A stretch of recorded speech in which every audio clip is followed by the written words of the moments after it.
sun on the field, the feeling I feel when I'm living my life for what's real. Make America healthy, feeling like it's time for a change. We're going back to common sense, making America healthy again. We're going back to common sense, making America healthy again. We're going back up healthy again.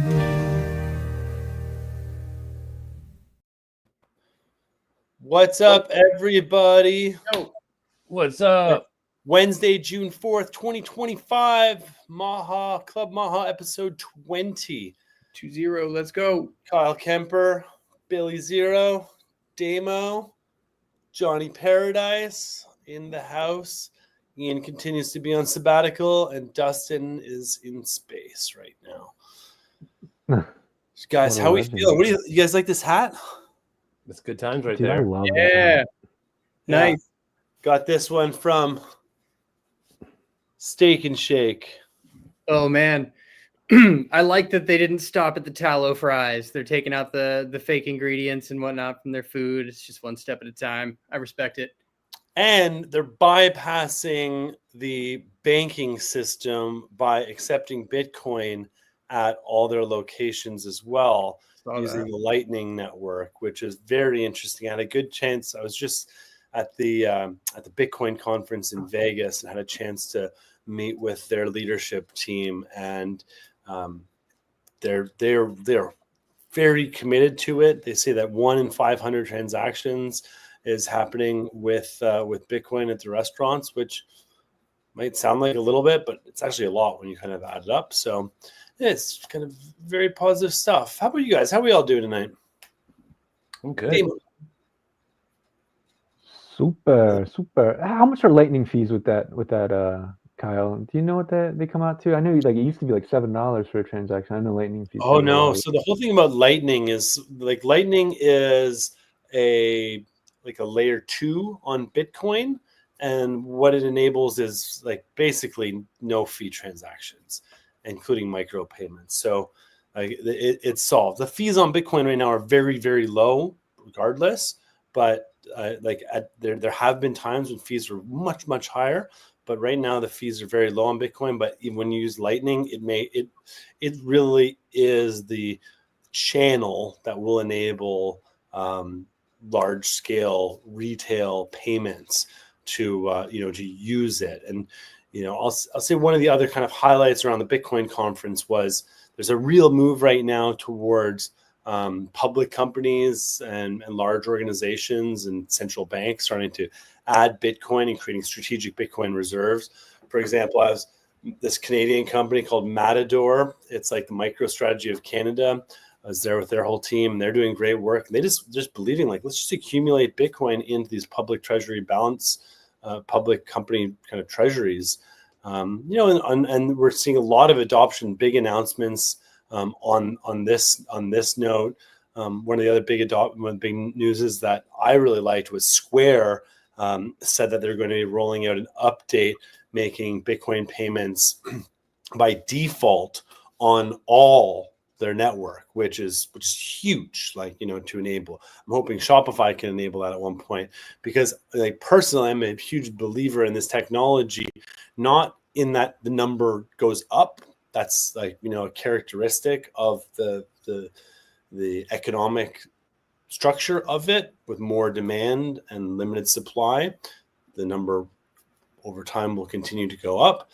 But the key thing is it's radically inclusive, meaning anybody, anywhere can participate in this network and download a wallet, and can freely send it. And there's no middleman, and there's no censorship, and it's immutable, and it's got all these beautiful benefits. But one of the kind of the things, even President Trump said last year, is never sell your Bitcoin. That's the cardinal rule of Bitcoin. And yeah, you want to hodl your savings, you want to spendle your checkings, you want to give with love. It's it's an alternative financial system altogether. And I will say, like, having been in the space for a long time, to go to Vegas last week and see, like, they took over the nicest casino, the Venetian, like right next to the big Sphere Dome, and there was like, there was huge. There was like 30,000 people, I think, was what was said descended. So it was just massive at scale, and and a lot of energy.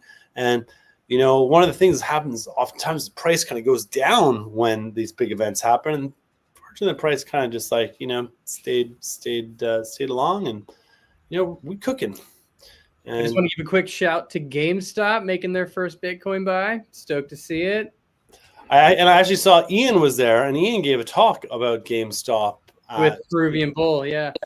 So he's and that was his first Bitcoin conference, and he's really opening up to it. And I heard of something else very interesting in one of my talks today. It's like, with the political season kind of behind us right now, it's like there's a lot of pent-up energy that gets channeled into politicking and and the problems of the system there. But now that you can still, I guess, channel, you can kind of yell into the void a little bit about some of these things.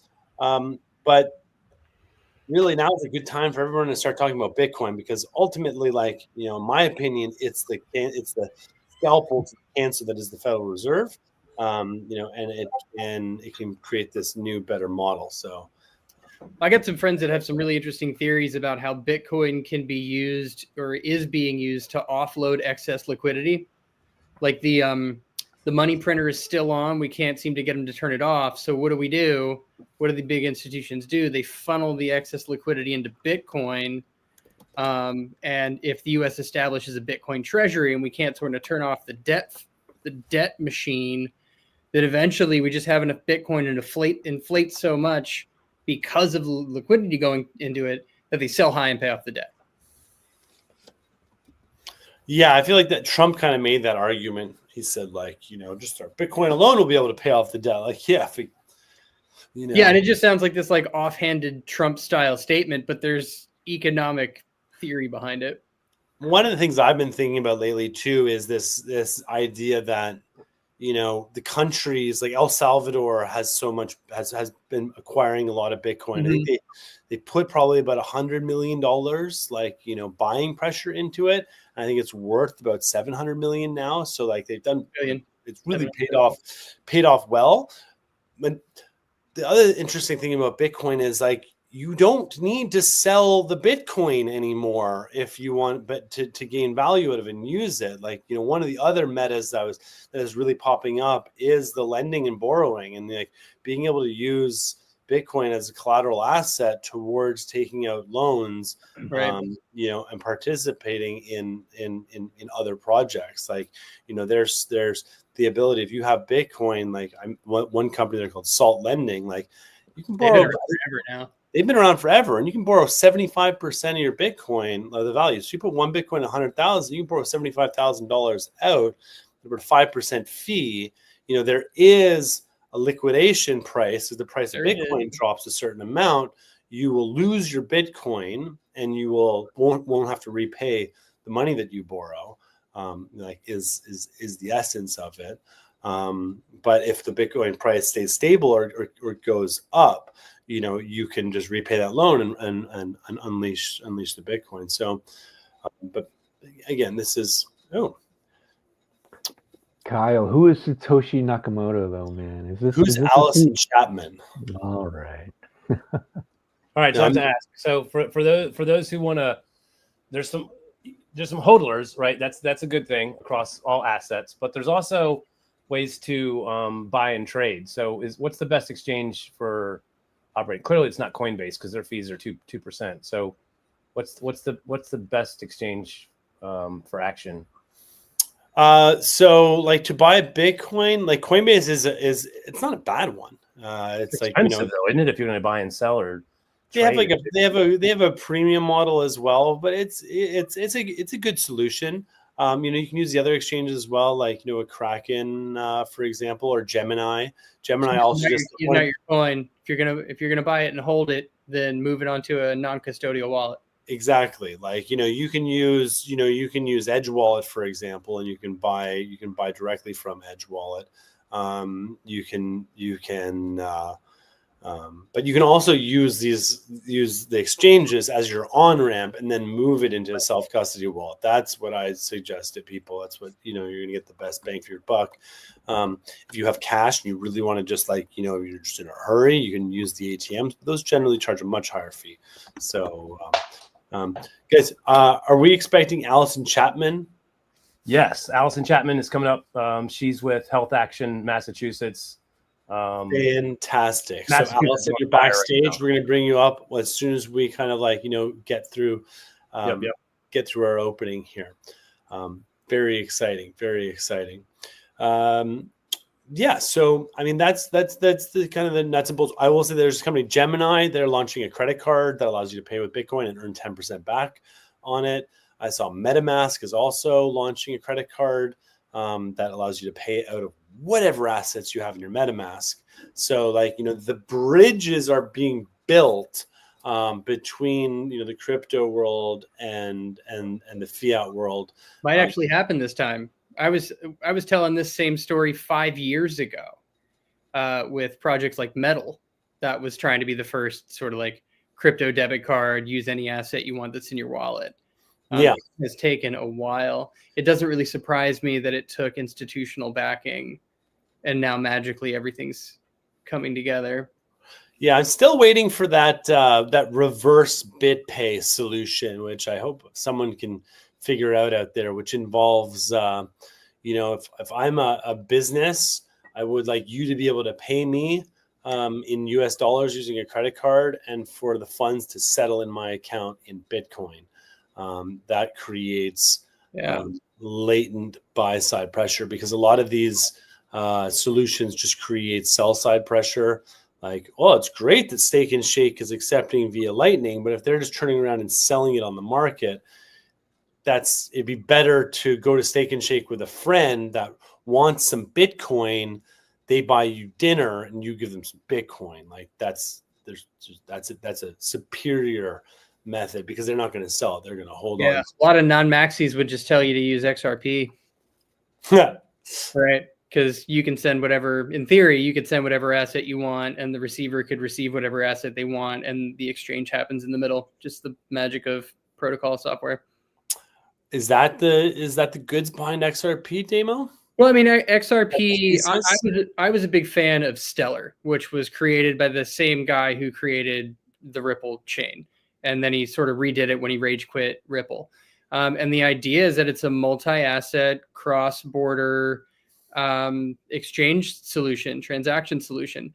And the main, like the middle piece of it is that it's a ledger that can navigate exchanges between different assets. So if I wanted to send you Bitcoin and you wanted to receive, yen or whatever, it would actually make the most efficient hops between currencies to reach you if it wasn't straight from Bitcoin to yen, but rather from like Bitcoin to dollars to ETH to yen. It would do that, but that would all happen magically behind the scenes. And my understanding is Ripple is very, very similar. Okay, well, I think that's that's the crypto talk is health as well. This isn't the crypto show, but health is wealth as well, and recognizing the empire that we've gotten to has been a result of a very centralized financial system, and there is an alternative and centralized and debased, right? Indeed. But Kyle, my question: who is Satoshi Nakamoto? Is Satoshi the CIA? Is this just some psyop to get us to go along with this idea of a blockchain, currency that everybody can see what everybody's doing, and then they want to introduce their CBDCs? Very possible. It is very possible. None of us know, right? That's definitely kind of a theory. I wouldn't kind of jump to that as the answer. But who is Satoshi? Some people have thought it was Dorian Satoshi Nakamoto. Some people thought it was Hal Finney. Others thought it was Nick Szabo. Some people have said it's Elon Musk. There's been, many names kind of thrown around. That Craig Wright. How can we forget Dr. Craig Wright? Or a small consortium of heady folks. Or it could be a group of people, in which case, that theory kind of posits, the notion of a public transparent ledger. It can be both a blessing and a curse, especially in if it's something that the public are forced to use while the elite or the mega corporates kind of remain in private. It can become a tool for dystopia. And, there are privacy coins as well, like Monero, which have been performing pretty well lately as well. And there's other options, and just within the crypto space, there's the ability to have a number of different, Ethereum is quite horrible for privacy, and Solana is also. Bitcoin has the wallets themselves, have some features, but at the end of the day, yes, it is a kind of a public open ledger. Yeah. Well, and the big X factor with Bitcoin, of course, being the one that's on track to become the new gold, the new reserve asset, and your question, Johnny, about who is Satoshi Nakamoto, and is it the CIA? Is Satoshi has over 1 million Bitcoin, which is over 5% of the total supply ever. Now, those haven't moved since creation, since minting and mining or whatever.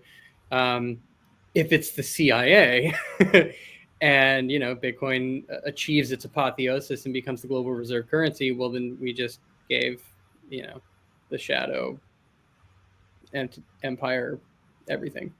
Yeah, no, I mean, those coins haven't moved. So and they're certainly being watched, and there's lots of triggers to watch to see if any of that moves. I like the Hal Finney theory personally. He's no longer, he's cryogenically frozen right now in Arizona, which is also. They froze Finney? Dude, Hal Finney is frozen, whole body frozen at Alcor Life Extension Facility in Phoenix, Arizona. Hopefully he doesn't end up as a puddle at the bottom of the tank. Next to Hank Williams. And because he had rapid onset ALS, so his brain was still functioning, but his body was just shutting down. And so, just in the fact that he was able to do that was kind of interesting. Yeah, it's kind of another memory. And I also said that he had a photographic mind as well. So if he saw something once, he would never need to see it twice. And if he knows his keys. Oh, yep. All of his keys. The keys, baby. I do have to say, as a across the assets guy, because a lot of people can't, do Bitcoin or get into it fully or want to diversify. Gold and silver and Lego. I'm in my Lego room. I've got Lego sets that I bought 2 or 3 years ago that my son just came in and we were selling one. He's like, "When did you buy this set?" I was like, 3 years ago. He's like, "It doubled in value." I said, "See, stock market can go up 10-15%. If you just buy one of those sets, a $300 set goes to $700 in 3 years." Gold, same thing, up 67% in 1 year. Not as high as not as high as Bitcoin, right? But still, most people don't realize that gold was moved to a tier 1 asset in, I believe, 2016 or 2017 by the banks. Banks around the world, including China, are buying up the gold. All the gold mined on the planet could fit in a Olympic-sized swimming pool.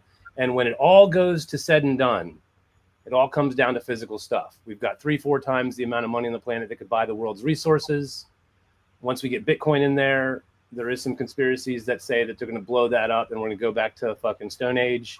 And we're sitting here with food, water, gold, art, land, chickens, so just as a hedge, not bad. Once you hold 2 or 3 gold coins in your hand, you completely understand pirates. It's pretty cool. And you also understand why they would bury the gold too. Yeah. Once you hold it in your hand, man.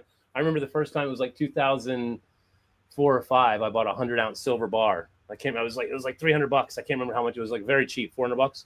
And when you hold that, it's fascinating. Like just metal like that is just, you're like, it's pretty awesome. Magpie effect. Yeah, it's pretty cool. Yeah, 100 ounce. I think you meant 100 gram, but yeah. No, yeah. So coming up, we have Alice Chapman. She works with Candace Edwards at Health Action Massachusetts. Massachusetts is on fire. We're talking about health and what's going on this planet, what's going on with the vaccines, what's going on with the trans agenda, what's going on with kids in school, what's going on with the mind meld, the warp, what's going on with removing religious and medical exemptions, what's going on with kids being able to get their own medical care without alerting their parents.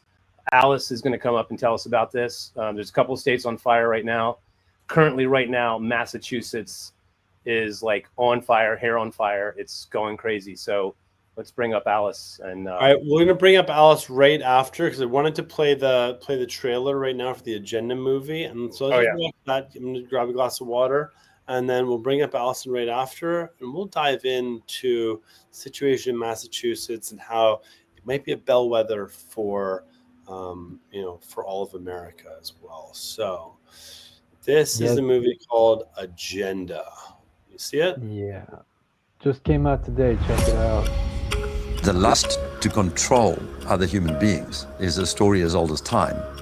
There's a very strong drift in the direction of globalization, of the ultimate centralization of control in the hands of unelected officials at supranational organizations. They want all of the resources of the world in their pocket. The bigger picture is that an attempt is underway now to collapse liberal democracy and replace it with global technocracy. This is a coup. They're saying we can control with rules. We don't need currency anymore. It's like an inverted prison. You are supposedly free to roam about, but everything you want to access is behind lock and key. The potential for social control is gigantic and potentially irreversible. They plan to commandeer land, reduce farming, and radically change the food we eat, transform the supply of electricity, and then dictate how we use it, and replace currency with a system of credits. All three strategies are built on the premise of a climate crisis caused by carbon dioxide. I do not think there's a climate crisis, and I base that on all the evidence and the climate data sets that we build to answer questions just like that. The government is very clear that they want a catastrophic story. There is no single science paper that proves conclusively that humans control all or most of the global climate. Europe's mad dash towards net zero is effectively economic suicide. Politicians are purposely impoverishing ordinary people, purposely deindustrializing Europe. It's just tremendous amount of damage in the name of saving the planet. It does make you ask, what is it we're actually saving if we're paving it over? I think what we're dealing with here is actually a global war on agriculture. When you look at how many farms are selling up, we're walking into food shortages. If I can switch everybody from real food to pharma food, then 100% of the agriculture industry can go through my publicly traded stocks, and I have complete control. This is the biggest public relations scam in the history of the world. But it's far more than that. It's a blueprint. It is the action plan. All life on Earth is going to be radically changed. Everything will be monitored. The environmental consequences of every human action. The general population cannot fathom the psychopathy of the vision that they're facing. Once the digital ID is in place, it's game over for humanity.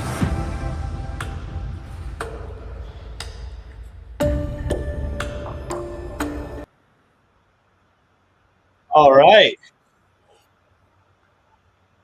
All right. Zeitgeist Part 7. Scary stuff. How's that for a buzzkill? That's called boom. You know what? I tell you what. It makes me think of evil Gates buying up all the farmland while we've lost 160,000 farmers in 10 years. Seriously. Johnny, what were you going to say? I'm just saying, against every dark cloud, it's, makes us stronger, teaches us something, and the silver lining, and it's what we gotta gives us focus. We gotta, one foot in front of the other. So, yeah, I don't know. I also this is one of my personally with Alex Jones, he was so closely sharing the globalist cult cabal's plan for so long that they weren't even sharing it. So he was sharing it out. And, Mhm. that was coming. And it's like, with that, at least in the framing of that, is this is what's coming. We don't like it, but this is coming. So I'd be interested to hear, what the call to action is, other than like, Be afraid, right? Be afraid, because I was going to go down the same road, Kyle. Is there's something interesting that happens when the fear response and the messaging with the fear response is not itself action oriented, and you end up just doing their work for them.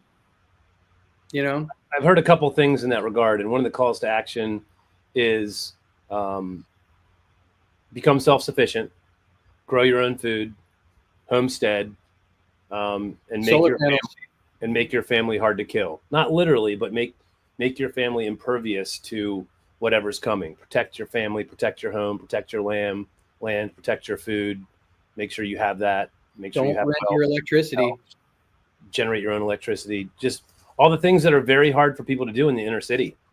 You're in the inner city, man. You're just if you own nothing, like, you're easily controlled. So like, that's like, that if you'll own nothing and be happy kind of mantra, like, nah. We need to be acquiring and coming together to create, strong systems of community and resilient systems. And I think food resilience is one of those things. That's what I liked about our talk the other week with Sam Shoemate, discussing the military and how do we make, like, just the military alone, for the price of 2 fighter jets, you could have greenhouses on probably every military base in America and have them providing their own food and feed, which is would be very, very interesting. Lori Frank, thank you for reposting the stream. Anybody else, please repost the stream, drop a comment. Welcome, folks. All right, so I don't want to keep Allison waiting any longer, and want to say, Allison, welcome to the show. Thank Welcome, you. Allison. Hello. Hi, Allison. Hi, nice to meet you. I've seen all of you on X, so I'm not sure you know who I am, but I'm an old school, like they call us the old G moms from way back in the day. I used to work for, Canary Party, Health Choice, HAMP. I don't know if you know any of those, but they were all long before Maha. Cool. Nice to meet you guys. Good to meet you. Love to see I kind of literally just found out. I apologize about the cold. It was last minute, but I'm happy to update you on what's happening in Massachusetts if you'd like to hear about it. Absolutely, yeah. Billy was saying Massachusetts. There's a situation. It's red alert in Massachusetts right now. Well, tell us what's happening. So I'm sure you guys know that in 2014, California was the first one to start to get rid of the religious exemption, right? They promised everybody who had kids who had medical exemptions and that had adverse events to vaccinations and may have been using their philosophical exemption or may have, utilized their religious beliefs to protect their children. They promised them that they would get medical exemptions, right? And that's how I think they ended up getting everybody on their side. And then what they did was they took away the religious exemption, and then they went after every doctor who wrote medical exemptions. And this is what they've been doing in each state. They've been taking it away. So Massachusetts right now, of course, the 2 very unfortunate deaths that happened, the 2 girls who'd had measles, and, whether or not it ended up being measles or whatever, that's the precipice, supposedly, that has made them realize that they actually need to pass it this time. We have stopped it since 2019 every single year. But this year is different because they have a lobbyist and have had many, many meetings and have very well-funded backing from pharmaceutical companies. And they have taken this year as their landing post to try and make Massachusetts, California, where unfortunately now they're going after homeschooling. And, so what people don't realize is, it's not just about the religious exemption. It's also about the medical exemption. And it's also about homeschooling. And it's also about your kids are going to be able to play sports. once they start doing this and they make their inroads, they will take away as much, because pharmaceutical companies love a customer from birth till death without any liability and without any exemptions.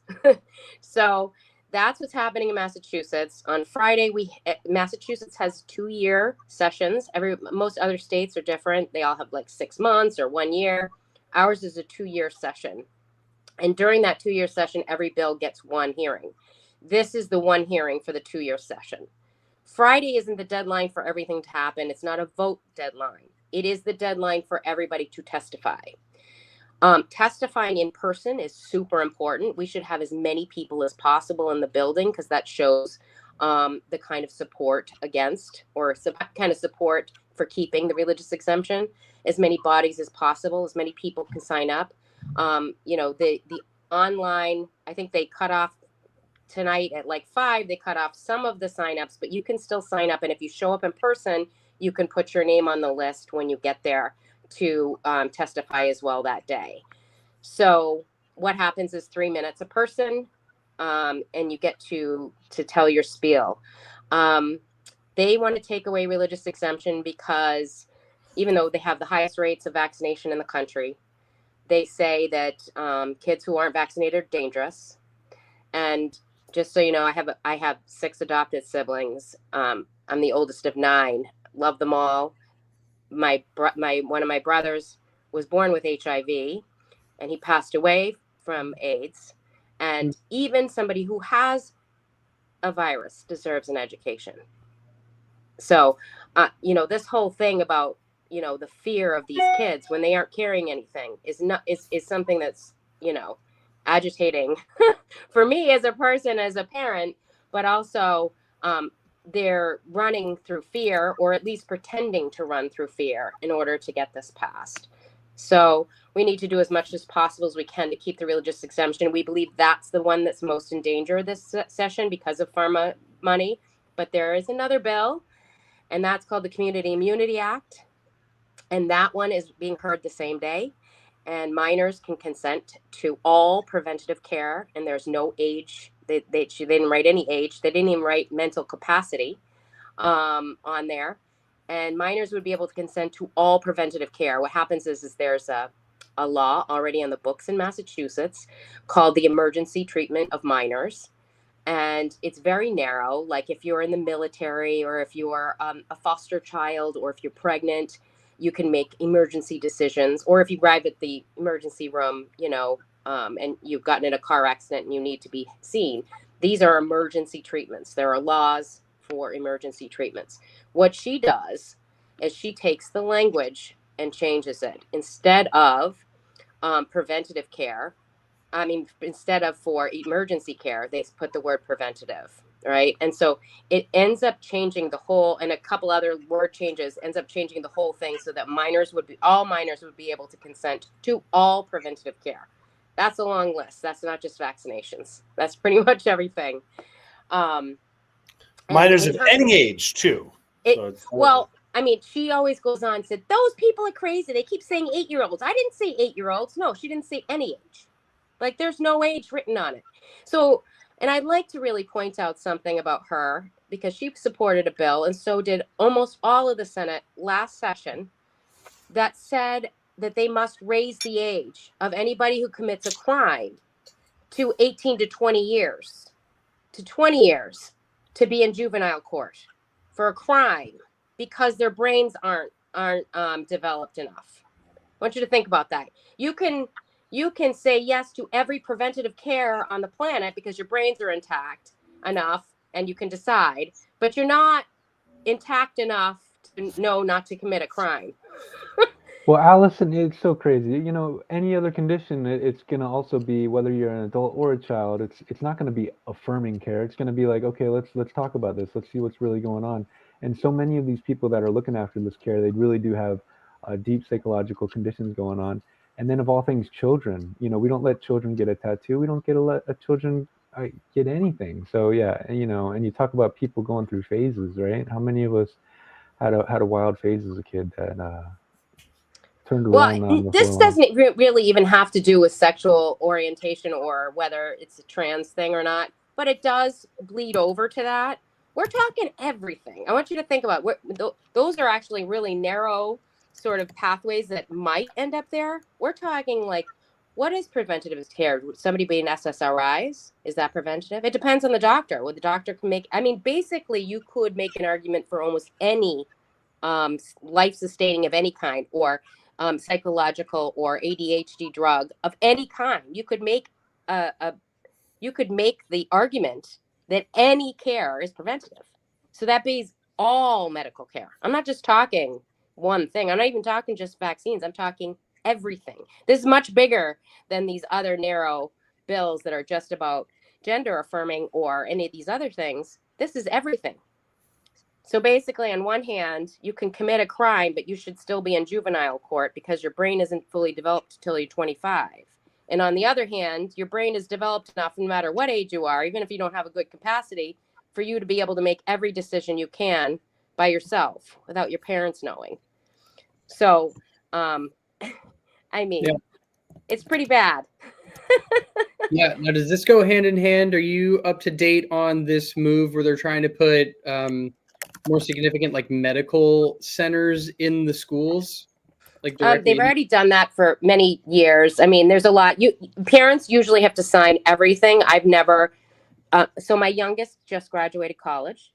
My son has regressive apraxia and autism. He's a speller. I'm sure you guys have seen what a speller is on X, maybe. So my kids went a while ago, but almost everything that ever came in, I was able to make sure didn't have anything to do with my kids because I didn't sign anything. Everything has to be signed. But yes, they're all available for them. And there are some blurred lines. But in Massachusetts, you can't look at your child's medical records after 13 without their permission. But you're still supposed to be able to make the decisions unless it's sexually transmitted otherwise. However, there's a lot of blurred lines. So they want to make it really clear that children can make all of their own medical decisions. But my son, who's 25, who has autism, he's an unreliable speaker, had a grand mal seizure last week. Complete and total, body limbs everywhere. It was horrific to watch. And imagine having a child having gotten some medical procedure that you have no idea about because it was legally able to be done. You see your child on the ground foaming at the mouth and their arms straight up in the air and they're shaking and you have absolutely zero idea why. You cannot get the right medical treatment to help them. It's completely irresponsible for the state of Massachusetts to allow this type of language, legal language, to go into any bill. They're completely putting children at risk because the whole reason the 1986 Act got put into place, one of the main things they had in there was that every parent needed to be shown every single piece of paper on what the risks were. At least the one page, the VIS, the vaccine information sheet. And every state has been trying to get beyond that and get away with not doing that. Ever since, by passing these, they can make decisions on their own. But they really can't, because if a child has a severe adverse event to any medication, they should know what they've taken. I mean, sexual things are a little bit different because obviously, when kids make those kinds of decisions, you're hoping that they're going to make the right kind of decisions. Parents aren't always involved in that area. That's a little bit different. But when we're talking about medical care as an overall thing, parents must absolutely have the right to make every decision. So that's called the Community Immunity Act. And so we got both of these are being read on Friday. Yeah, we have a good bill. It's one to increase the medical exemption, like to expand it. And each one of these is going to be read and then there's going to be comments interspersed within, or how's that working? So usually there's 5 to 7 bills that happen that they like to, glum together, right? And so they change. Oh, we're going to work on this bill now, and we're going to work on this bill now, and then they switch back and forth. they're going to way front load the people who are for the bills, so like for passing the getting rid of the religious exemption. They're going to have all the people from the Mass Medical Association, right? They're going to have all very similar to the way that happened in COVID with the county meetings and all the different public meetings. They'll front load. They'll front load, and then the rest of us will start to have a chance to get to speak our 3 minutes. And we always say, be very respectful. Bring your best arguments. Don't yell and scream because they can't hear you. They don't listen to that kind of stuff. Really make them hear you, right? Use your heart. Use your soul. Tell them what it's like to be a parent. Remind them that they're parents too. And what if they couldn't make decisions for them? I always say, these are people, even though sometimes they don't seem like it. And they're putting these bills up. They're people. The question is like, we had the San Diego council. We had a very big, like, as they were extending, the COVID tyranny rules. And I think it was the same thing. There was 3-minute public. There was also an opportunity for you to present. It said, please no panels. We're not recommending panels. So there was an opportunity for like people to form groups, and then they'd have 10 minutes. And we actually found a way, because I noticed at one of them that like they were playing propaganda videos like in favor of the stuff. I was like, how are you guys playing propaganda? And then I found out, if you actually just do these 10-minute ones, you can play propaganda too. So we actually screened about half of Plandemic 2 indoctrination to Nathan Fletcher and the San Diego City Council member or county councilors. And that went really well. And ultimately, like, things have been kind of turned around there. But I'll also say we had I think we had close to 100 people and speaking, and 100 people times 3 minutes is 300 minutes. That is 3 hours. That is like, this is the equivalent of like, what is it, filibustering? It's like, if you can get enough forces out there, like patient, respectful, it's on a Friday. Are they going to move into Sunday? Is it going to go past midnight? Like, what happens? So, okay, I'll tell you, in 2019, the first year we had our best turnout. It was a blizzard. I mean, like a blizzard. And 600 people packed our room. And we went until like 1 a.m. They let everybody who wanted to speak. And pretty much that's what was it like when Senator Comerford was in charge. She wanted to make sure everybody had a chance to speak. I don't think that the current heads now are going to give the same courtesy. However, I don't know. They said they each have 3 minutes. We shall see. It should go into late into the night again. But again, it's been a while. People kind of get, you get a little fatigued fighting. It's been a long time. We've been fighting in a long time. I've been doing this for over 23 years. That's a lot of time to take out to advocate and fight. And I think the message to everybody is like, come out on this day. And yes, it's like, because there's like, we can be fighting the fight, but guess what?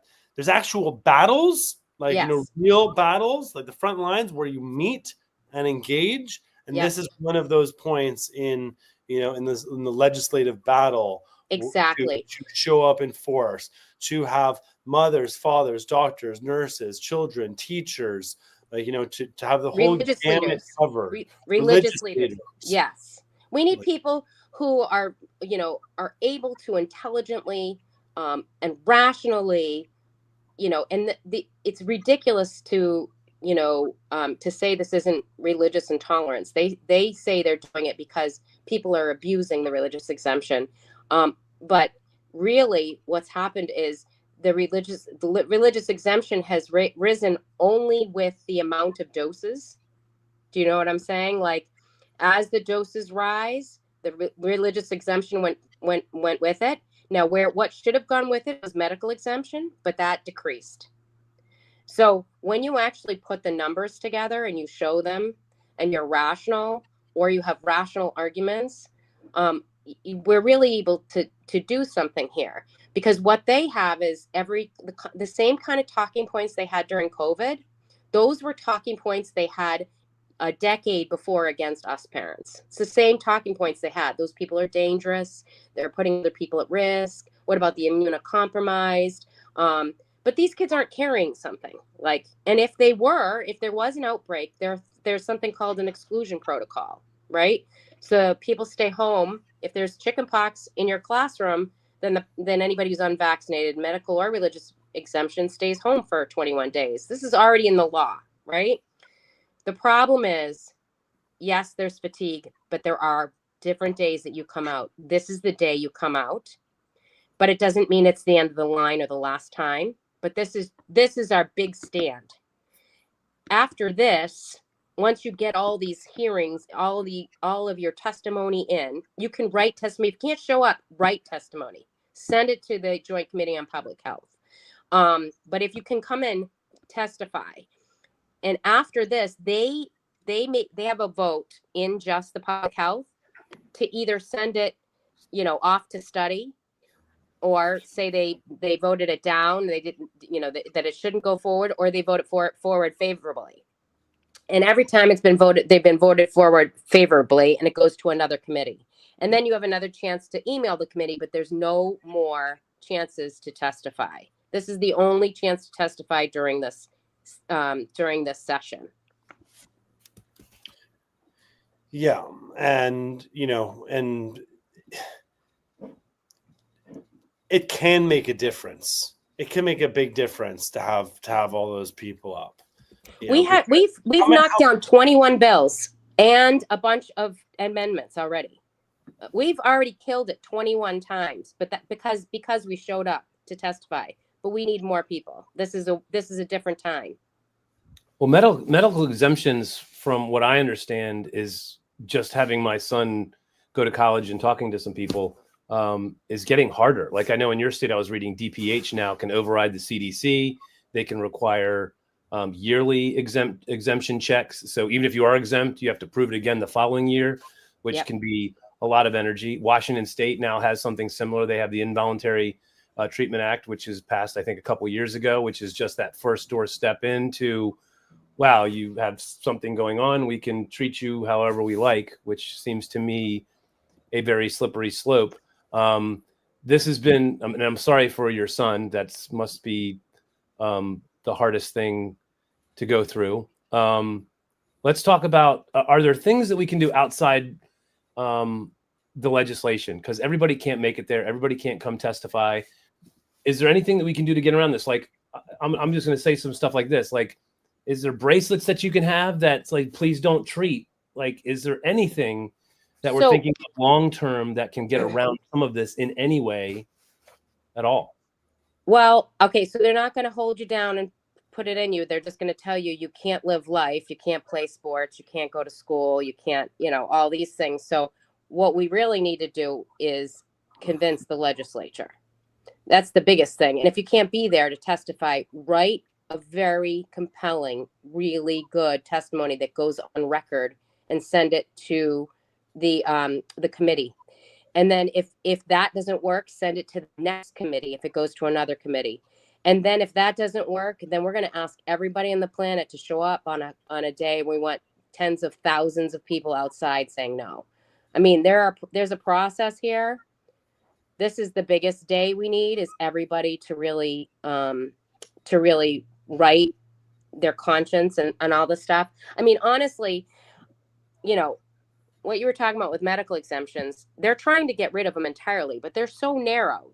The only you guys know this through COVID, a lot of people have come on through COVID, have understood sort of, it's not that there is a lot of science or no science. There's a lot of epidemiology that's sort of like, figures don't lie, the liars do figure, those kind of big epidemiology studies where they kind of make it look really good. Nothing has been done on, not one child or adult has ever been studied who's been paid out of the vaccine injury compensation program. So if you want to start something, start that rumor. Start talking about the fact, when are we going to have these kids actually physically be studied to find out why they react? Instead of this, does it cause all of this stuff? Like it's not the only cause of everything, right? But we need to know what mechanisms of action are happening so we can get some of these kids treated. Because first of all, when you have kids like mine, all three of mine had serious adverse events. When you have kids like mine that have serious reactions, right? All three in the family. And you go and you ask them to be studied, and over all these years, they don't study them at all. They don't study them individually. It's like, you know, when you have a sick child, you take them to an epidemiologist. You know, do you want to take them to a doctor who's going to take their blood, urine, and stool, right? The whole problem, pharma and government officials before have completely just gone down the epidemiological road, so they didn't have to answer these questions. So one of the things you guys can do outside of testimony, you all should send a testimony. I suggest that everybody talk about the fact that religious intolerance is not okay. I mean, it's happening all over the world. In Massachusetts? What's that? Even those not in Massachusetts should send testimony. Flood them. Flood them. Especially if you're a doctor. But you know what? If you're a parent of a child who had an adverse event, if you're somebody who lost your job because this has gone too far, send it in. Or if you're a parent who has chose against doing all of that and you have healthy children, send it in. Send the testimony, because and if you're fear-mongering upset, against you. If you're upset with people legislating religious beliefs, because that's really what they want to do. They want to tell you if your religious beliefs are okay enough. Can we check off your religious beliefs? This is a whole thing that's happened during COVID, where all of a sudden people's religious beliefs are being denied. I don't believe you. Sorry. It's like somebody in an administrative office decides who has the right religious beliefs. That's complete religious intolerance. We shouldn't be okay with that. And believe me, and I realize some people, you know, don't like religious beliefs because they feel like they're being discriminated against. Well, you don't discriminate against somebody else because you believe you're being discriminated. I believe all people should be, you know, like Kennedy said, anybody who feels like who they are, they should feel loved. They should feel, you know, they should feel empowered to be who they are. They should be able to make decisions for who themselves are as adults. And when they're, you know, not when they're mentally capable, but when they're children, parents are responsible to raising their children and making decisions for them. And I think we have to really fight for that, no matter what state it is, because every state that loses little bits of this becomes a big problem for the rest of us, right? There's no place to move, right? Once it's all been taken away, you can't just move to another state.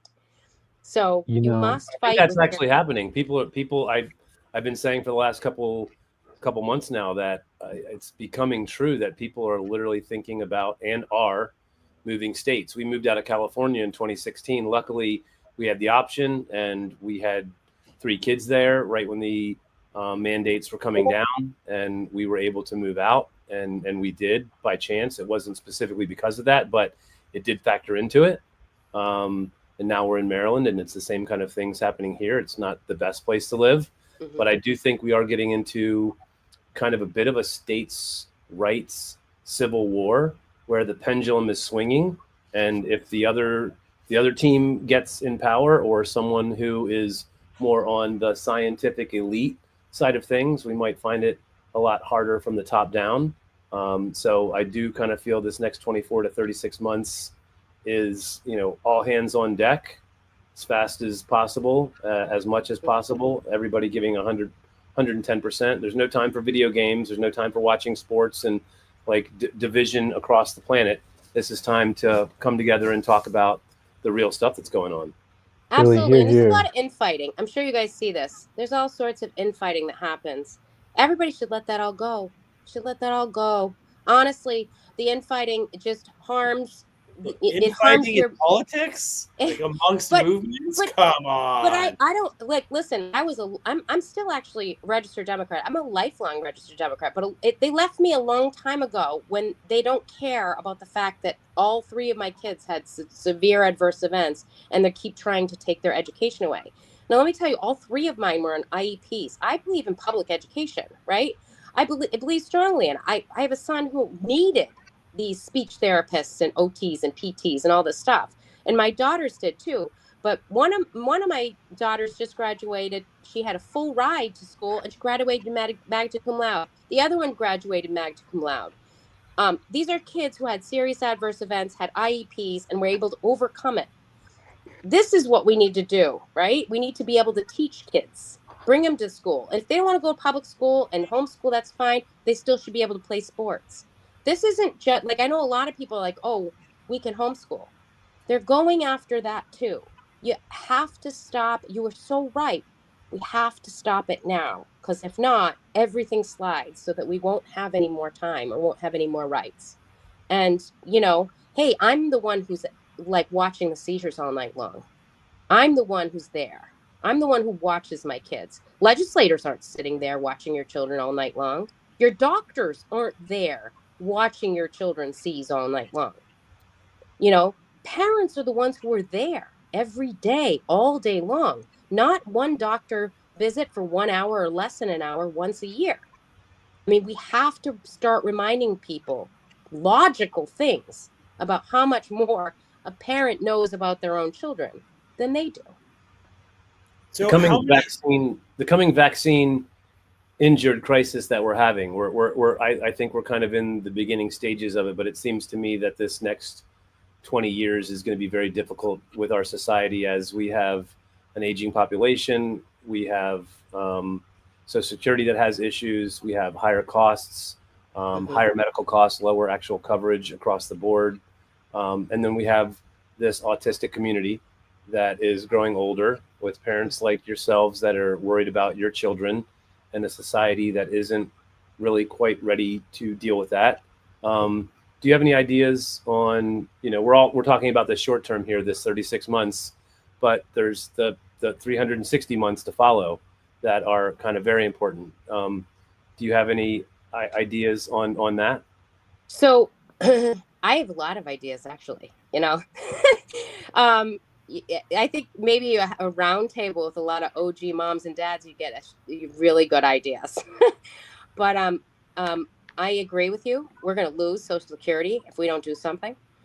We can't have this bill passed that puts us more in debt. And people have really sat on their hands, stuck their faces in the sand as far as the rise in autism. I'm not anti-vaccine, just so you know. I am an injury advocate. I find the term anti-vaccine as offensive to somebody who watched their children have seizures afterwards. Doesn't make any sense to call somebody anti when they know that they're having injury. It's just trying to marginalize someone's experience. But I think what we need to do is really pay attention to the fact that we're going to have all these kids who need 24 hours a day care, even if they're brilliant. My son is starting to spell stuff. He's like, the stream of conscious of poetry that comes out of him when he can spell is unbelievable. And he was trapped inside of himself for 20 years, right? And he's just now being able to let it out. It's brilliant. If you saw some of the stuff he said about Kennedy, you'd love it, But he's going to be with me his whole life, right? What happens if I die? Thank God I have two daughters. But there is something bigger that we need to think about. It's all of these kids, not just with autism, with anybody nonverbal, and all these people who have all different types of diagnoses. There needs to be some self-sustaining private and government related thing where some people who need 24-hour care, like there are partnerships that happen. There is not enough charity to take care of this. I'm sorry, it's not going to happen. I've been involved in 501c3s. Everybody goes after the same money. There's not enough to go around for that kind of a thing. We have to make it a profit-based something where these kids are able to work and maybe make some of their own money to pay for some of their therapies, and without losing their Social Security if they can. You see what I'm saying?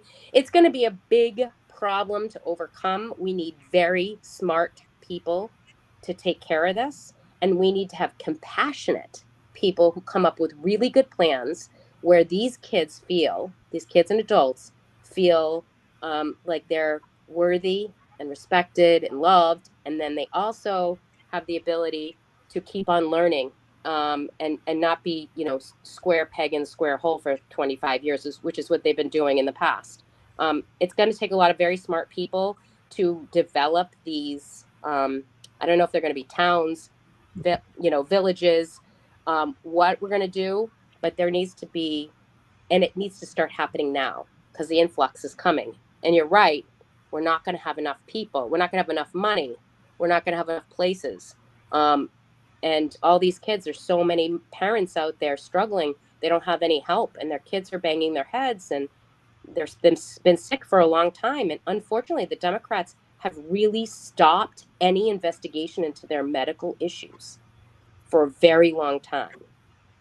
I met President Obama and handed him my son's urine test before he became president.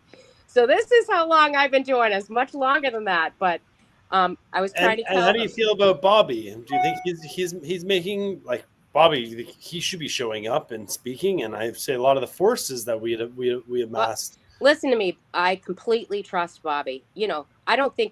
I think that people have a lot of expectations. It's only been how many days? Please, I waited. I spoke with Obama's people for a while. They kicked me to the curb once he got elected. And as soon as I asked them to meet, I asked him to meet David Kirby, who wrote Evidence of Harm. I don't know if you ever read it. It's one of my favorite books. If any of you want to read something on the history of this, read Evidence of Harm by David Kirby. And all the people in it are a lot of the people who will have great ideas. Lynn Redwood, the best. Mark Blaxell, anything Mark Blaxell's written on autism and the history of autism and age of autism, you guys should read. But all of those, that's the political history of autism, right? When I asked Obama's staffer, which I had handed him a notebook of studies, and all I did was email once a week. I wasn't like being a pain in the ass. Email once a week studies on how sick these kids are, right? And I asked, can I introduce you to David Kirby, who's an author, who would like to present to the president-elect on mitochondrial dysfunction in autism. Do you know how many years ago that was? What's everybody talking about right now? Mitochondrial dysfunction, right? All the health people are talking about mitochondrial dysfunction.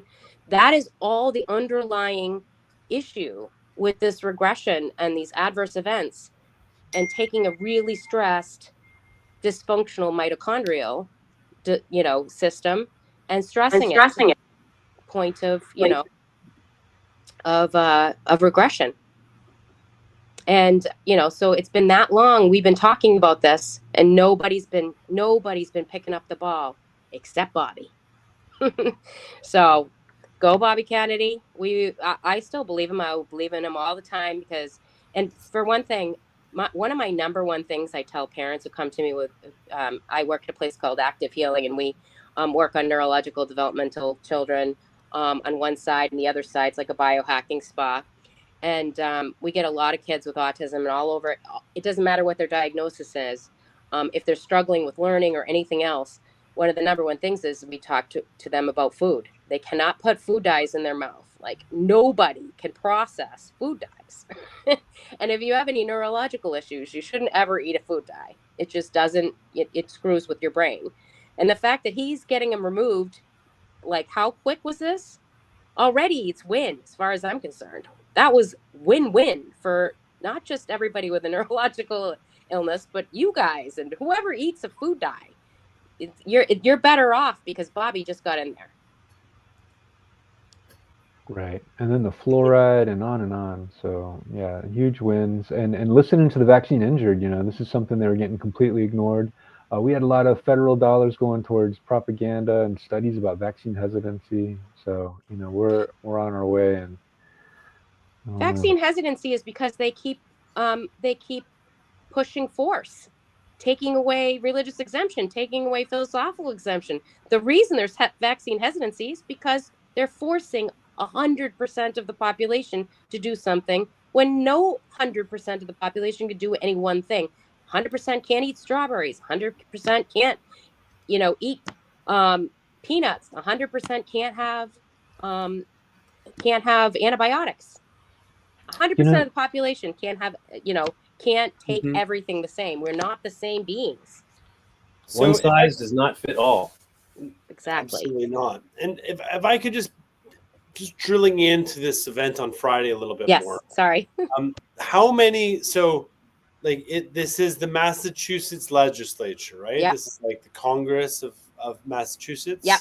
It's both both the House and the Senate sides are in there for the representatives and the House and the Senate side And senators. is there like, so when we had the city councilor meetings, like all the city councilors had to be up at the podium the whole time? Oh no, they'll be walking away, going to the bathroom. Some will be there, some won't. It will really bother you, but you have to grin and bear it. And for whoever's there, give them some good eye contact. Right. It's like what percentage turnout do you think will be? Because, especially I would look at it because they're not going to be voting on that day. This is just a testimony day, correct? This is testimony day, and you want them to be there to see it. But what happens is typically what happens is they're all there for the front-loaded section. The front-loaded section with their witnesses that they want to pass their own bills. And then once all the parents start testifying, they go to lunch, they go to the bathroom, they do a lot of things. And they aren't there for every single testimony. But I mean, Senator Comerford, who always was, very nice person. I've met so many of them. Some of them are very nice, even if they like or don't like a bill. I don't think she wants to remove the religious exemption, but she always listened to every single testimony if she could. That was what was one really respectful thing she did. She listened to every testimony. So sometimes you'll have some legislators who really believe in doing their job. And even right if they're now, like based on your knowledge, like what's it looking like in terms of like what kind of likelihood does this have to pass? So we've beat it 21 times and about 10 amendments already. One of them had even made it to the governor's desk, and we got him. This is when it was Governor. What's his name? Past governor. Anyway, he took it. He X'd it off. So we've been able to get rid of it every other time, but this time they have the lobbyists, they have the money, they have pharma. Did they not always have that though? No, not till this year. We've been very successful. Just so you know, I retired 2 years ago. You never totally retire from this, but Candace and I did it for a really long time. I met with countless people. I mean, if people want to donate to Health Action Massachusetts, that would be really nice. I went without a paycheck for a long time. Candace is trying to do it. She can't go without a paycheck anymore. It's hard to do this. I did it for 20 years without a paycheck.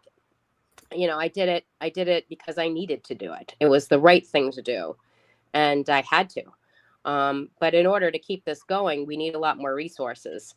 She's doing the graphics, and we have fact versus fiction. If you go on Health Action Massachusetts website and you go to the bad bills data, we have fact versus fiction. We have all sorts of really good talking points in there. All the things that they say is happening, and we have our counter arguments. I mean, it's all out there for anybody who wants to go on Health Action Massachusetts website. You can go and look at all the talking points, and see what they're actually saying. And how many? Also, the people if you go into the streets and you just talk to 200 people, how many of them are going to be on your side here? All right, I'm going to tell you, all these years, everybody who thinks anybody who's had an adverse event gets a medical exemption. It's an assumption. Everybody thinks that, right? It's an assumption. And every time I explain what might happen to my kids and that they didn't get one and that they're not afforded one, they sort of stop, because they have such religious intolerance to the word religious that they have to be back-ended into figuring out why. The just having these bills in play makes people religiously intolerant, right? Problem is people associate religion and being homophobic, which I hate homophobia. I'm going to say that right now. I don't care who says it. Personally, I like everybody who likes who I respect every single person on this planet, no matter who they are, no matter who they love. You know, and I'm Catholic. My father's is like a priest. I have 6 adopted siblings. We have multi races. I have 2 kids, 2 special needs kids. My brother had HIV. I have a very diverse family, right? None of that other stuff matters. That's all talking points. It's pharma using people to talk about discrimination. They're nitpicking things to get people to fight with each other. So when people on the street hear religious exemption, they think liar, they think homophobic, right? In order to have a conversation with them, you have to give them other background, right? And when I go into a legislator, I used to say, okay, I don't know if this legislator is a preschooler when it comes to knowledge on vaccine injury, religious beliefs. I don't know if they're a preschooler, if they're a middle schooler, a high schooler, college. Preschooler is somebody who doesn't even know vaccine compensation program exists. 1980, they don't know nothing about 1986, and that is the vast majority of the people on the street. Is they know nothing. So you can't just go up and talk about religious exemption without the backstory, because they have so much propaganda for years. It's been 20 years of those autism moms are crazy. Like they really, really beat up people like me. Like we are just nutcases, right? We can't possibly be telling the truth because our stories are, you know, pretty profound. So they have to make us look like crazy people because we have sick kids, and then people wouldn't vaccinate. I don't tell my story so that people don't vaccinate. I don't tell my story to scare other people. I tell my story because they didn't study him. They didn't study any of my kids. And then they're going to try to kick them out of school. We have to have some sort of logical, you know, balance where we believe parents, you know, and we allow people to raise their kids in their culture, right? In their, you know, in their religious beliefs and in their morals, who they are as people, right? Allison, I like what you're saying. It's something I've thought so many times is that, you know, big pharma, it's just scandal after scandal, right? I don't believe a syllable they say. And then on the other side of that, you've got 250,000 American moms alone that believe, you know, a vaccine's played a role in damaging, you know, preventing an injury to their child. And it's like, how do you dismiss that? And then how are you listening to this other side? It's just wild. Well, I laugh because I had a campaign with Canary Party when my friend Ginger and I and Mark Blaxell and a bunch of other people were talking once about how do we get out this injury thing? How do we do it with, you know, with showing people that sometimes it really harms people and we have to do something about it, right? And I have 3 kids who all reacted, all 3. I kept going. And then obviously it's not a coincidence anymore. If you see convulsion after one stops breathing, the other one has 105-degree temperature, full body rash, starts having absence seizures, loses all of his language. You know, you start to see, okay, even though my friends' kids aren't having these adverse events, these are adverse events that might be permanent, right? So how do we say that? And I was like, we got to say it's not a coincidence. So I wrote, we did a, for Gardasil, it's hard when you're a baby to tell what your symptoms are, right? So we wanted to tell the girls stories because they were teenagers and they were old enough to tell the stories about what happened to them. So we did the video, Not a Coincidence, with the Canary Party. And it's on YouTube still. But it was devastating, you know, three of the moms lost their daughters and, you know, the girls. And I said, I just wanted to know, how were you before? Were you healthy before? What did you do before? What happened that day when you know, what did the doctor say? And what symptoms did you have? When did you develop symptoms? And then how are you now? And, you know, one of the girls had a seizure right on film. It was just devastating.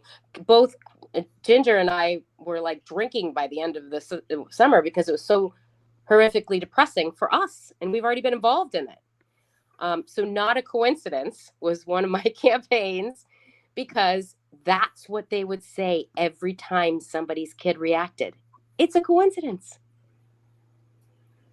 You know? It's like education.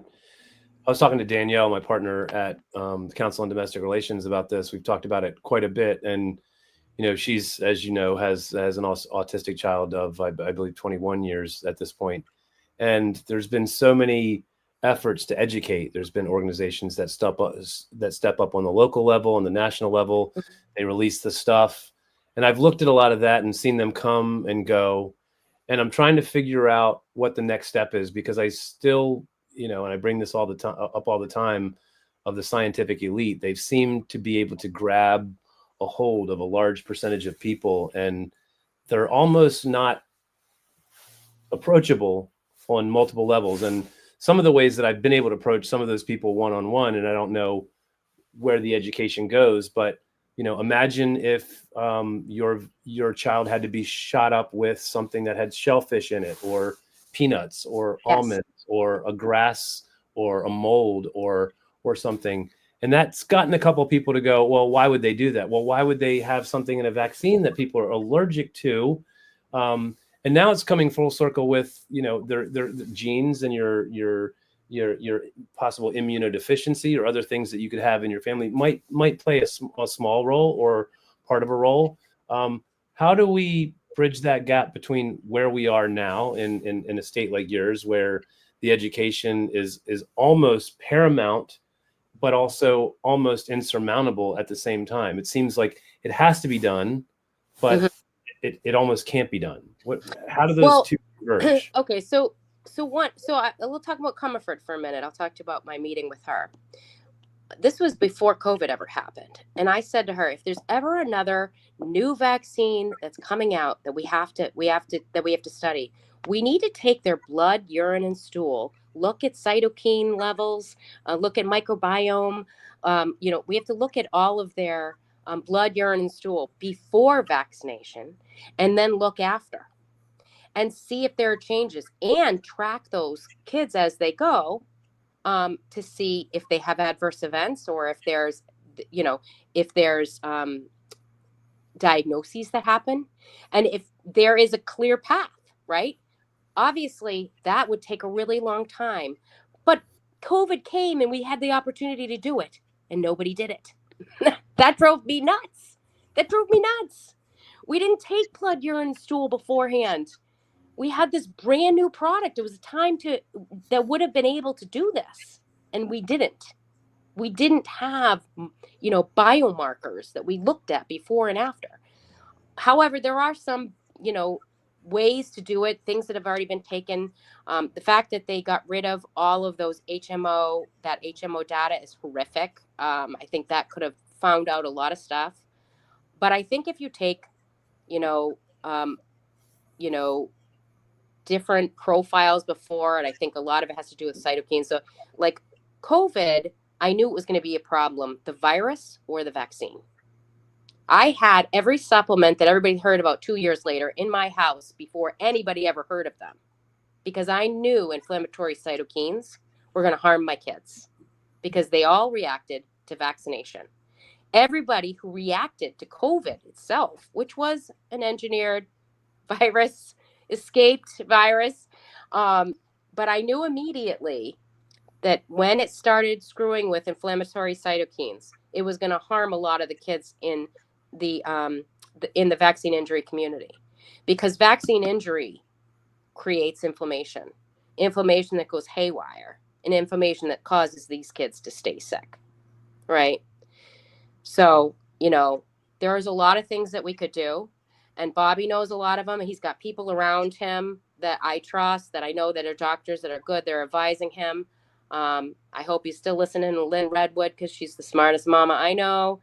And, you know, as far as all of that, you know, I'm kind of, you know, I did it for so long, and, you know, now I've got seizures, and I've got to do that. Now I've got to do my own thing on seizures right now. But, you know, we really, really need the community. All these people with really sick kids, we all really need your community to come help us in times like this on Friday, to show up at the building, even if you can't testify, even if you're not from Massachusetts and you really just want to come and support everybody, come in the room, come stay with us. People are getting trying to have little pockets of childcare. Everybody's talking, bringing their kids, write a testimony, write something really good. Don't scream and yell at them. Come up with a really good, go and send it through AI or something. Say, is this calm enough to send to a legislator or whatever? Sometimes emotionally, when I write my testimony, it's too much, so I have to read it to other people a couple of times. But come support us, support Health Action Massachusetts if you can. Come on Friday. If you can't come on Friday, write a testimony and send it to the Joint Committee on Public Health in Massachusetts. And if you need to know the bill numbers, I can do that for you. Hold on, let me see. Do you guys have that thing? Let me. I think that says Candace 2 links. just sent me. Well, I put the link to the, but also the website too. Yep. Everybody should go to healthactionma.org. Yeah. To get more details on that. Also follow us, Club Maha, on X. Who just reposted. I will link with all the information, and again, this is one of those things. It's like come out, dress up. Enjoy the time with the community. It's actually rare that everybody gets to come together at these times. So really enjoy that. If someone has a speaker, bring it. It's Friday, June 5th, June 6th. June 6th. It's going to be, hopefully it's a lovely day. What is weather looking like? Actually, I haven't looked yet. It's a good question. It's probably going to matter. Go anyway. Go anyway. No matter what. But if it's a great day, come get ready. Have a picnic outside. That's what we did in San Diego. We had a whole activations because these events became something that we would honestly all look forward to, towards coming together and standing up against tyranny.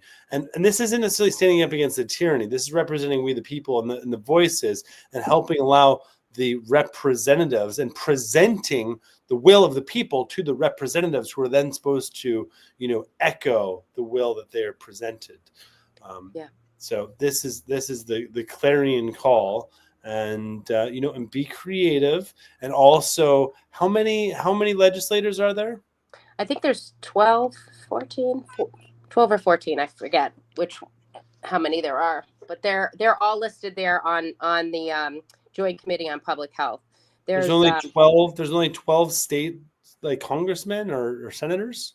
No, this is just on the Joint Committee on Public Health. So just on this Joint Committee. So there's only 12 people there. So if you're going to be there all day, if we're going to be there all day, make a letter writing kind of campaign. Write letters to all 12 of them.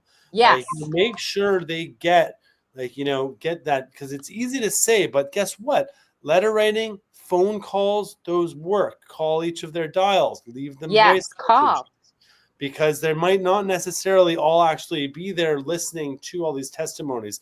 They'll be like, oh, wow, 600 people showed up and we were there for 12 hours listening to these, but I decided to leave and go home at 9 o'clock so as to not miss the sports ball. Spend the day writing. Do a Substack. Write an op-ed. Say, this is what I want to say is, did we not learn our lesson during COVID when we kept everybody out of school? What kind of public health harms are you going to do when you keep kicking all these kids out? Now, New York has all these kids that were kicked out of school. A lot of them are special needs kids. I mean, Pharma wants your special needs child kicked out of school. I mean, if people were really, really pointing out to the public who they're kicking out of school, who they're ostracizing from society, and who's funding it, And again, and also by doing this, they're going to be keeping, just say good children out of school too. It will direct, people to other, private, exclusive, communities. And, this also might, again, like you mentioned, if we don't even if your children are doing like, you know, an amazing homeschool collective and doing advanced learning and like, you know, thriving in their own thing, should still show up to represent here. Yeah, Because but they might want to do sports, right? They might want to do sports or something else, and they need their vaccine information for those too. So when I say that they're going to get kicked out of school, I should say they're going to be kicked out of all lifetime opportunities. All lifetime opportunities, because this is preschool. This is like when we put it all down the line, it's going to be everywhere. Pharma wants there to be no exemptions, and that's going to include anything that homeschoolers do outside that socialize their children. And so we need to be really careful that they don't pass any of these. So let's say Friday comes, it's over. What's the next year? You said it's a 2-year session. What happens? So it's a 2-year session. Okay, so what happens is it goes. This is where the hearing is heard. Then it gets sent to another committee or with favorable. It has all different stuff. If it goes to study, it'll stay in the study for most of the session. But what happened before is it went to like the Joint Committee on Finance and went to, you know, there's a couple of different healthcare financing. Joint Committee on Healthcare Financing goes to different committees afterwards. And so then those the joint committee of that committee, we need to send them letters and emails constantly. So we don't want it to make it to the floor. And if there's huge opposition during these stages, they won't go to the floor. If it goes to the floor, we really, really have a problem, because we are all Democrats in here. And if they wrote party line, which nobody, I mean, I can't stand the different parties now. I'm a person who's like politically homeless, right? I'm somewhere in between. I don't want the fighting of the different parties. But everybody parts down party line right now for everything. Nobody has a backbone, you know. Nobody seems to be able to go out on their own. That will be a problem. We need to have as much opposition before it ever makes it to the floor. So they don't want to bring it up on the floor.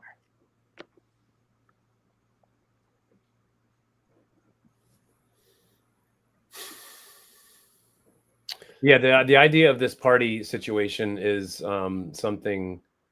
The division is quite scary, because people don't seem to have the ability to hear. I've got friends that I would speak to, and family members and stuff like that, where you would talk to them and you would understand that they're not actually listening to you.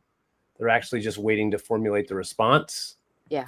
And then they clap back at you. Like, you know, that's what I feel like we have in this party, is that you can't actually have a conversation where you can actually talk about real things and just put aside this blue and red thing and just have a human connection with a story about my life and a story about your life. And I can tell you that I felt that way in COVID. I mean, my whole life was turned upside down as an event guy and a guy, you know, working in the music industry. Everybody thought I was crazy. And being on the road with Mr. Kennedy and meeting people like Kyle, who I got to work with, and then all of the volunteers and people like you in all the states, I get chills. It changed my life. I found that there is 20 or 30 million of us. How do we grow that to 60 million? And how do we carry this over this next, over this next year into the off year election and then into 2028 to get people to realize that these issues are not left and right. They're human. The thing I love about Bobby, and you know, he's basically always been my kind of party. Like, I was an environmentalist, clean water, clean air. You know, I love the whole Hudson thing. Was water keeper alignments. I used to listen to Ring of Fire. I loved Kennedy having Bernie on Fridays and brunch with Bernie. I mean, that was really fun. Like, back then I followed him, but that was a time to me when the Kennedys and Democratic Party stood for, free speech. And even when you hate it, I was always a free speech person, even when you hate it. The thing I liked about his whole thing is if people really listened to him, he didn't say anything bad about other people. They just didn't do it, you know, but everybody else has a really strong thing to say about someone else.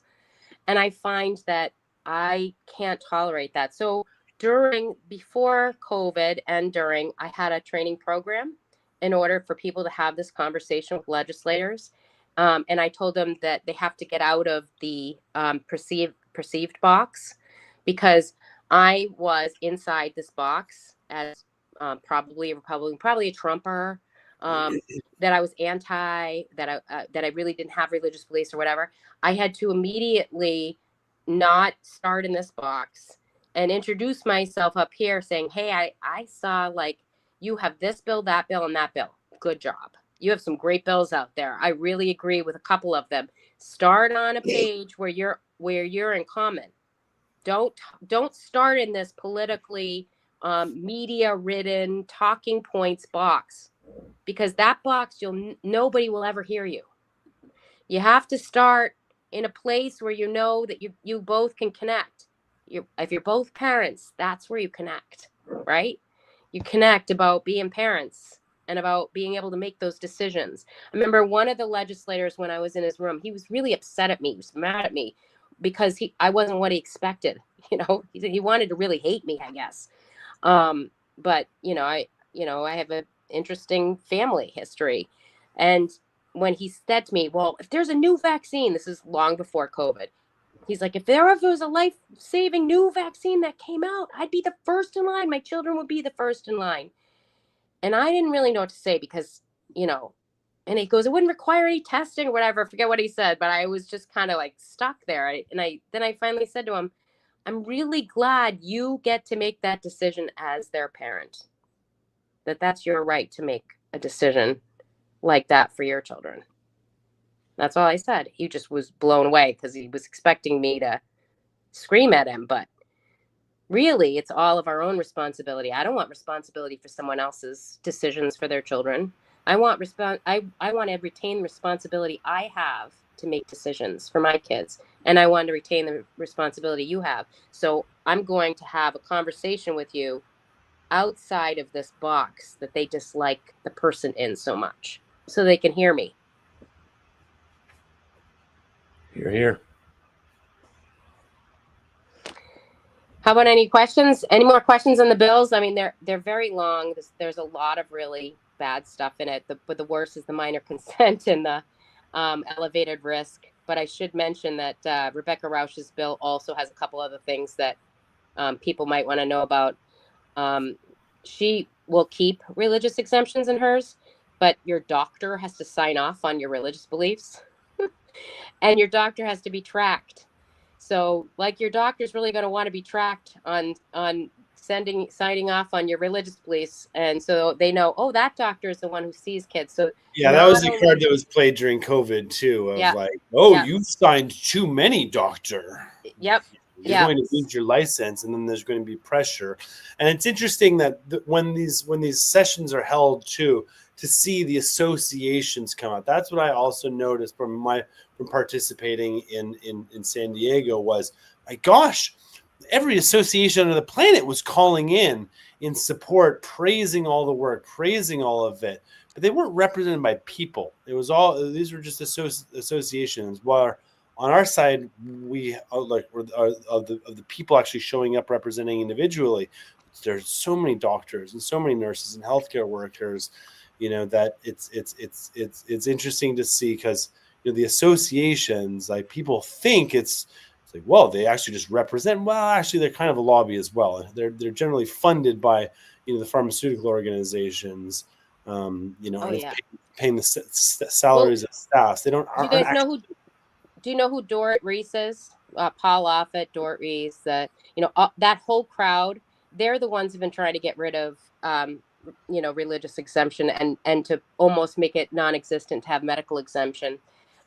She wrote a 100-page paper on how everybody in society should really be walking around with a vaccine passport, like even to buy milk. Like they want you to not have a doctor, to not have school, to not be able to purchase anything without having it all out there.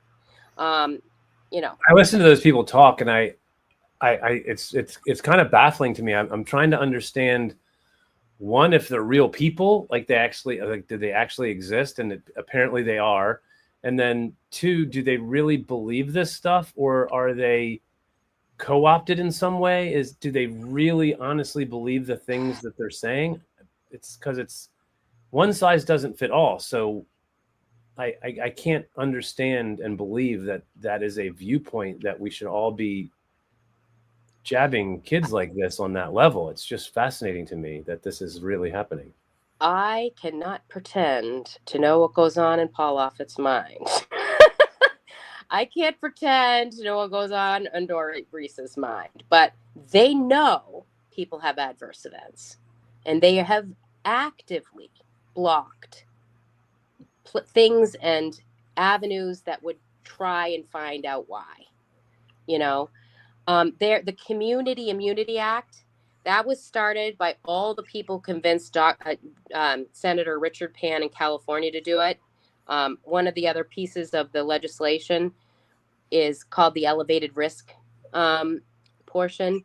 And basically any school that falls below herd immunity will have to be advertised as elevated risk in the population. So basically, you know, let's bring out the stones and throw them at this school full of parents that haven't brought their paperwork in, or, you know, or don't have kids who are vaccinated. It's not really the kids with religious exemptions or medical exemptions. It's kids who don't have any paperwork. Those kids are in Mission Hill and, you know, something called the GAP population, which is kids whose parents don't want to bring paperwork to school, who don't comply with the paperwork, right? And the elevated risk, what are they going to do? Send home? This bill allows the DPH to just send kids home who don't have vaccine records, without any emergency, with no virus in play. They just get to send them home. So I'm like, what are they going to do? Send home half of Boston?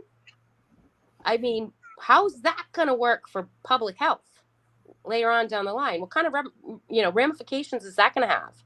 One of our arguments are our exemptions are 1.4% statewide. That's what they're going after.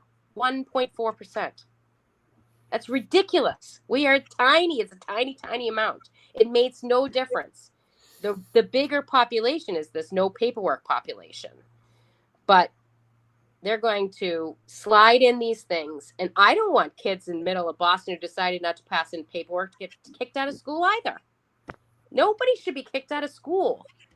You know, even kids who have a virus, an active virus, are allowed school. You know, if you have hepatitis B or you have HIV, you're still allowed school. So this whole thing about them kicking out school to protect other people is a farce. You know, talking points by pharma, paid for by pharma, and Dort Reese and Paul Offit. And Paul Profit Offit. I mean, they want again. Yeah, they just want everybody to vaccinate. So, you know, if they don't, they don't deserve an education. That's ludicrous. But that's what's happening. It's what happened in California. It's what's happening in New York. It's what's happening in Connecticut. It's what's happening in Maine.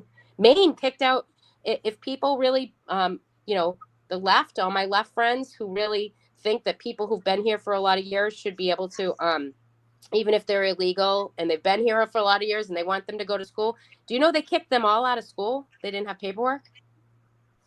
They kicked them out too. Those Democrats kicked them out of school in Maine because they didn't have vaccine records. Nothing else matters, but the vaccine records in particular seem to matter.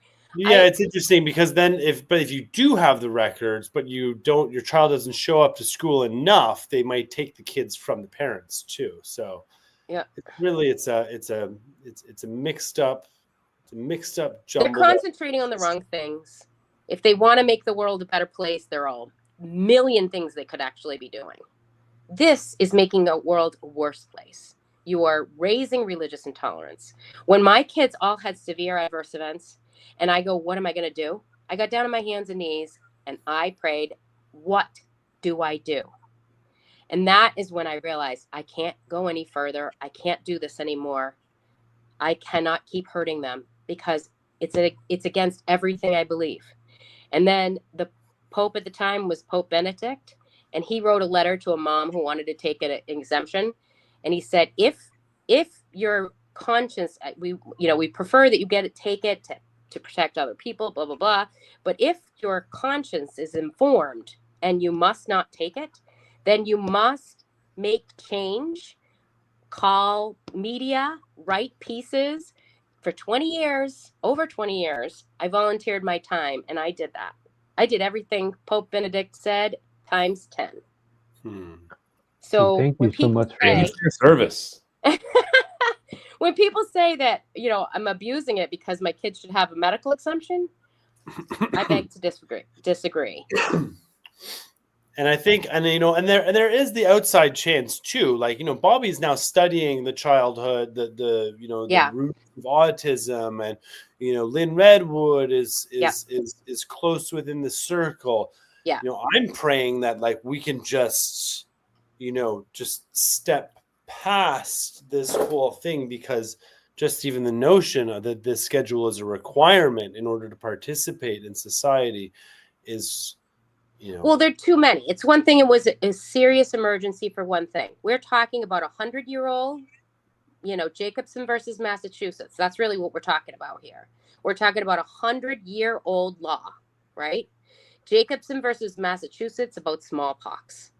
That law is still in the books, and the guy's fine. He was a pastor who had a serious adverse event himself to a vaccination. He didn't want to get didn't want to get the smallpox for his son, and the court said, no, you have to get this. I mean, because of society as a whole, we need to make sure we all get this, right? So he fined him $5. He didn't force him to get the vaccine, and he also didn't kick him out of school. He fined him $5. That bill, that law has made everybody decide that they can make people do things in the healthcare community. And there was another Supreme Court or state Supreme Court case, Buck versus Bell, where they used Jacobson versus Massachusetts to sterilize special needs adults in this program, because, as the judge said, that they didn't want those, choice words, special needs, other words that they used to be able to procreate, right? People have utilized that bill to abuse people. And that's what's happening here. We have too many vaccinations. You can't vaccinate for every virus on the planet.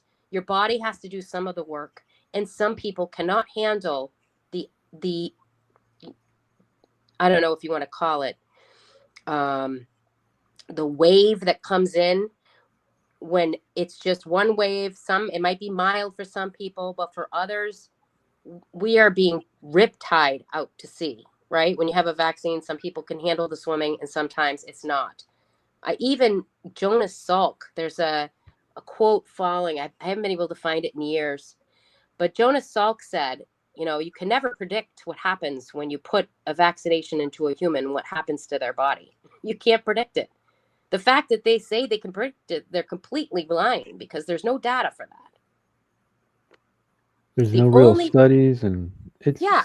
So I don't know if you guys have ever heard of Peter Abbey, but he does a lot of science in Africa, and Bobby does know who he is. And if you went and saw some of the science that he was able to come up with, you'd be able to see some of the science that might find us some answers. They had a DTP that was really dangerous. They had one measles vaccine that was actually beneficial and one that wasn't. The way you can see it is none versus some, and in this population that, they have nutritional deficiencies too. So they were able to see a lot of, stark differences. The problem with vaccination is not only that we haven't done cumulative, but we also haven't done, long-term effects, and whether there's something small that happens to each individual that ends up, becoming this riptide later on. It's very complicated, but it also is pretty simple because everybody's different. We're all different, and not everybody can handle the same thing. So we cannot keep going under this model, assuming we're all the same. And I mean, don't we kind of have this with the Amish though? These guys are so healthy, none of the conditions we have, and they're looking great, you know. And There is some pesticide issues. So actually, you guys should read the late Dan Olmsted, who was amazing. He had this original series called Age of Autism. And, some of the early cases, some of them had vaccine, some of them were vaccine injuries. Some of them were actually near pesticides. There was a pesticide that actually had ethyl mercury in it, like the vaccinations did. The vaccinations had the ethyl mercury in there as well. And then one of their books, they talk about the fact that they think it could be a toxin and a virus together that ends up causing this cascade of events. It's very interesting. I think Dan and Mark were onto a lot of things. I think there are a bunch of sciences. There's also microbiome is just so new. And Alex and Dr. Bogner are out there. There, all these different doctors are trying things and doing things. And these are, almost always their parents. Brilliant doctor parents. We're not all crazy as stay-at-home mom parents. So we're lawyers, doctors, scientists. Some of us have researched and, are Google experts. Our former, when Google used to work actually like normal before they front loaded everything with the information they wanted to give. There's a lot to be had. And I think we can do it. A lot of people like from all over who are like, who are aligned and working towards this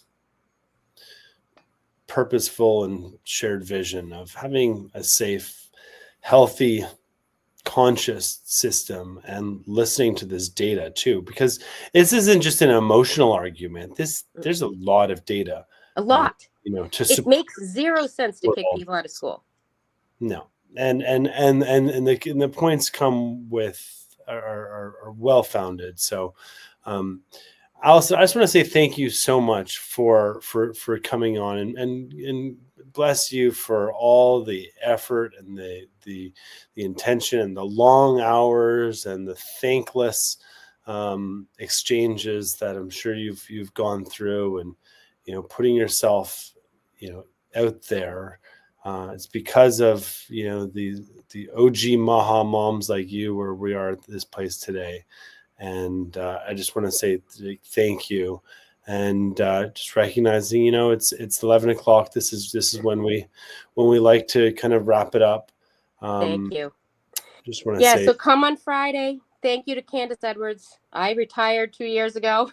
She's still taking it on, but I want to thank you guys for having me on. If you need any other information, go to Health Action Massachusetts. We have a lot of talking points on there. Thank you. Thank you for having me. I just got word that Patrick Clerkin is likely to attend. He was our Students for Kennedy, coworker, and was also involved with this. So he's in the area. He's in Medford, awesome, not far away. Putting the word out, letting all the good friends know in the area to head on down to the State Building. It's going to be in the Gardner Auditorium. Bring your clergymen. I mean, clergy should be supporting their parishioners that, have had their consciences informed that they are not to do this. I mean, honestly, we need clergy. Yeah, connect with like-minded folks, especially if you're in the area. Connect with like-minded folks, and come together on this one day. Take some action. Write the letters. Do action. Be creative. Ultimately, energy goes where energy flows. So you put the energy strongly into this, everything will be okay. Prevent this legislation they've been fighting that's been shot down 21 times now. Lucky number 22. It's time, to end this once and for all. So, thank goodness. Any closing words, guys? Thank you for your service. That's Maha. Let's do it. Keep going. Thank you, guys. I look forward to watching you all on X. Thank you, Allison, and bless Thank you, Alice. Free speech. Everybody deserves school. Indeed. And okay. Bye, everybody. Thank you. Play our video on the way out. Let's play. Peace. I love the hat there. Dude, real quick, I just want to say real quick there, you know, as a people of faith, let's reject not only this, but the mRNA tech, the GMOs. It's like, dude, we got a creator that takes care of us. We don't need mad scientists in a lab for our food and meds to give us what we need. So thank you, Allison, so much for what you've been doing. Thank you. That the truth. And I mean, everybody has a different reason why they have religious beliefs. Everybody. And everybody should be respected for it. And I'm going to play our little outro video here of the HANA group, was one of our sponsors. If you use the code HANA20 at hanalife.com, you can get some amazing kind of supplements. HANA20 or Maha20? Maha20. Maha20. Thank you, Damo. Maha20. Set as outro video. And let's go. Bye, Allison. Take care. Bye, Damo. Bye, Johnny. Bye, Damo. Bye, Billy.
Hana, adapting ancient traditions into remedies for modern living.